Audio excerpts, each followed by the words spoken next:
ആ അടിച്ച്. യെസ് വരാല ചെറുതല്ലേ? അതെ, അവൻ്റെ അടി കണ്ടപ്പോഴുണ്ടല്ലോ കുഴപ്പമില്ല കേട്ടോ. സൈസുണ്ട്. ആ 400 ഗ്രാമുണ്ട്. നല്ല വെക്കപ്പോ അവര് താഴെ അതുണ്ടോ താടിയല്ല എടുത്തിരിക്കുന്നത്. കൊള്ളാം കേട്ടോ, സൈസാ.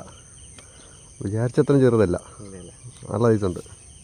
ഇതിന് മേലത്തൊരു മറ്റേത് ഇൻസെക്ട് പോണ കാണിച്ചെടുത്ത് വാലിലൂടെ തിരിച്ചു പിടിച്ച് ഇപ്പുറ സൈഡുണ്ടോ? മറ്റേ ആ ഒരു എന്നാ ഇതിന്റെ വേറത്തെ പേര് പറയും, പേനോ അങ്ങനെ എന്തൊരു സാധനം പറയുമല്ലോ. കേട്ടോ അത്യാവശ്യം വെയിറ്റ് ഉണ്ട് കേട്ടോ, വെയിറ്റ് ഉണ്ട് സാധനം, കുഴപ്പമില്ല. ഓക്കെ.